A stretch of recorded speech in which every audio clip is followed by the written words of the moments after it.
Hello, everybody, and welcome to the TEACHERCAST Educational Network. My name is Jeff Bradbury. Thank you so much for joining us today and making TEACHERCAST your home for professional development. This is a very special episode of Digital Learning today. Today, my guest is Laura Stewart from the 95% Group. She's the Chief Academic Officer. Laura, how are you today? Welcome to TEACHERCAST. Jeffrey, thanks so much. You know, everybody, I had a great opportunity a few weeks ago to have a delightful and informative conversation with my friend Kymyona Burk. I have known Kymyona for a long time, and she is a true transformative literacy leader, from her work in Mississippi to her current role in Excel and Ed.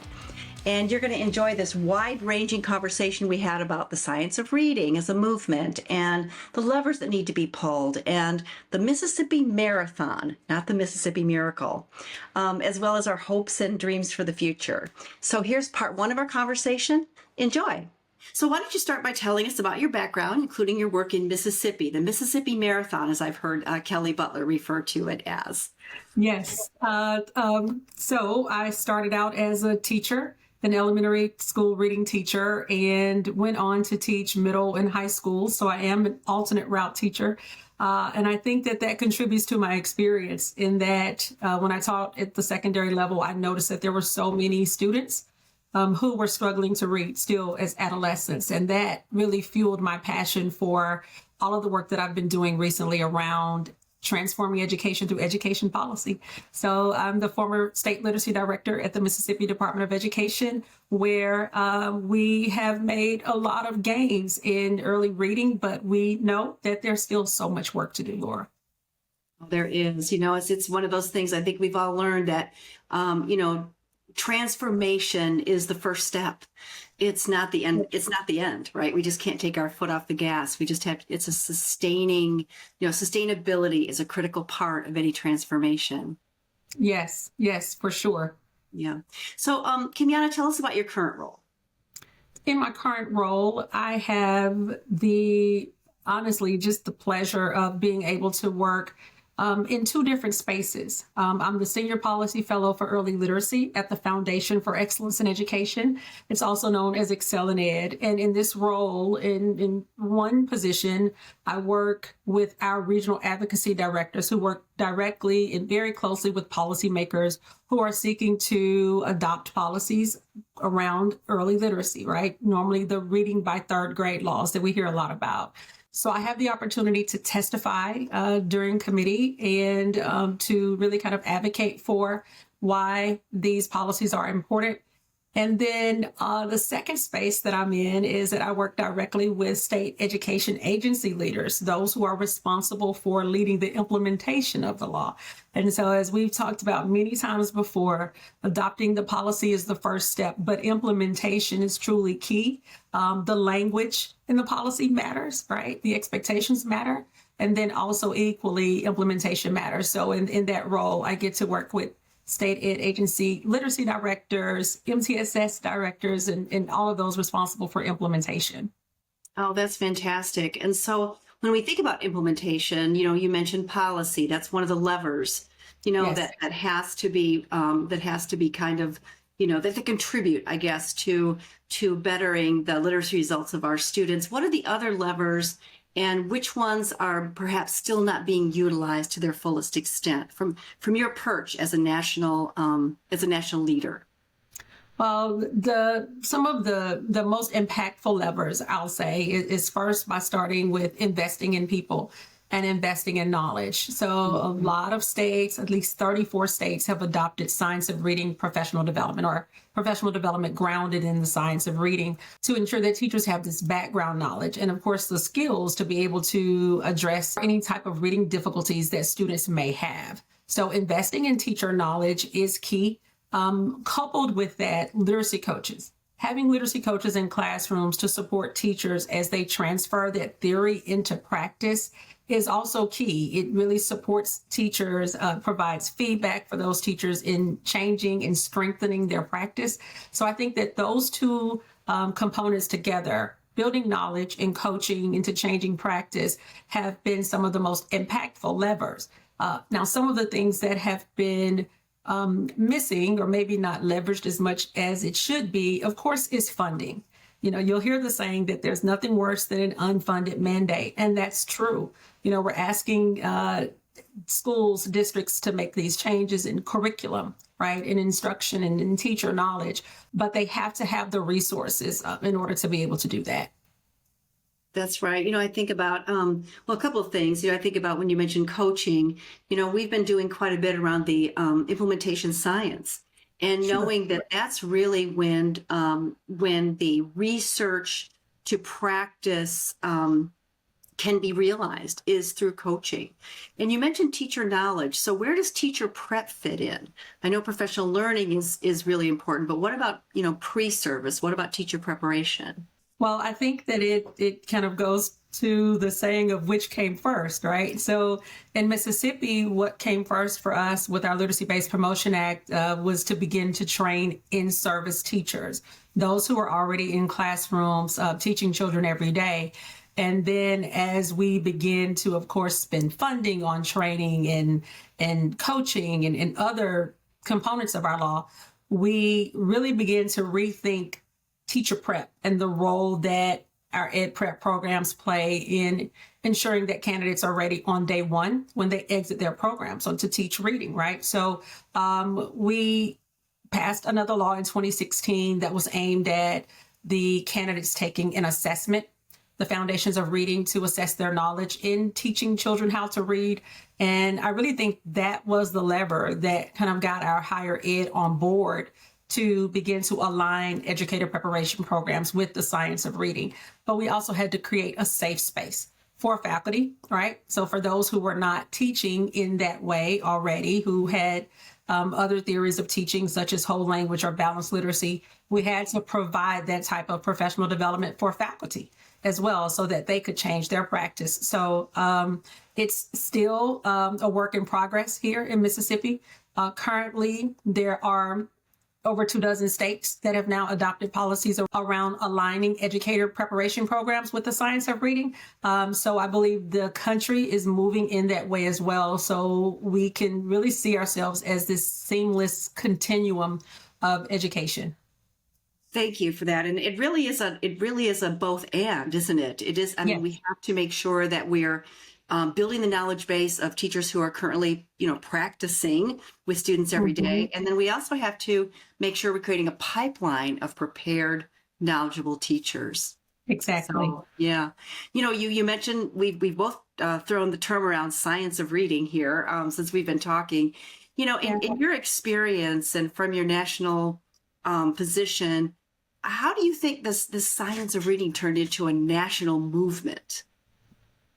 Well, I've been able to speak with her personally, and I really do believe that Emily Hanford's, her initial podcast around hard words, Why Aren't Children Being Taught to Read, that was released around 2018, I think that was a game changer. It was a game changer for the conversation, because this was no longer just a conversation geared towards those of us who were in education, right? The teachers, administrators, how this impact of children not being taught to read really affected their quality of life in the home. But then it also piqued the interest of the parents in beginning to ask certain questions. Is my child reading this book from memory, right? Things that you haven't really noticed before about how a child learns to read or even comprehends to read. And so I think that kind of sparked the national conversation. But I will say a close runner-up to that was in 2019, when Mississippi became the only state in the nation to have the significant gains in fourth grade reading. And it got a lot of people talking about what's actually happening in Mississippi. And we, of course, had the message around the science of reading and how it had changed practice over the years. But, it was called a miracle. So I'm glad you started this conversation by calling it a marathon, because it's not a miracle that children learn to read. It is a lot of hard work that does not happen overnight. Yeah. And again, I think marathon's a great word, because it is relentless. Like, we have to, always keep our eye on the actions that we're taking and making sure that we're not letting up on that, And I'm really glad you mentioned Emily Hanford. I 100% agree with you. I think that was a game changer. And if any of our listeners aren't familiar, it's American Public Media, and Emily Hanford is a reporter that has done a series of reportings. I would recommend listening to them rather than reading them, listening to podcasts, audiocasts, from 2018 on. And the most recent series was called Sold the Story. And I think they've just been really, as you said, impactful and powerful for us. So if we think of the science of reading as something that has kind of, evolved like almost an arc of evolution or development, what do you see as trending most recently? Wow. I think that most recently, the trend is around instructional materials. It's around high quality instructional materials, but it's also around the banning of what's called the 3Qing instructional strategy. I think it's trending because, for so long, states have not really been in the classroom telling teachers which strategies to use or not to use, right? So this is different, especially with all the states with local control where the school boards get to decide the curriculum that's being chosen or the assessments that are being adopted and those things. And now more states are adopting laws that say, we know the right way to teach reading, and we know that there are some practices, right, that are not beneficial to kids. And to say to states that there should be a list or there should be guidance around the instructional materials that teachers use. But then also to say, in addition to those instructional materials, that teachers should not use certain practices. I think that is why it has really been trending, and it's a shift. It's a cultural shift, right, for a lot of teachers, for a lot of schools. And then also it's a shift in how, for some of us, the way that we were taught to teach children how to read. And sometimes change is uncomfortable, but it's necessary. I so agree with you. I came up, of course, I've been in education for a long time. I came up during the whole language years as a teacher. Yeah. And so I have had to make a significant shift in my own understandings. And I always applaud the fact that in education, we are it's a dynamic profession. Yes. It allows us to continually grow and learn and try to align our practice with what we know.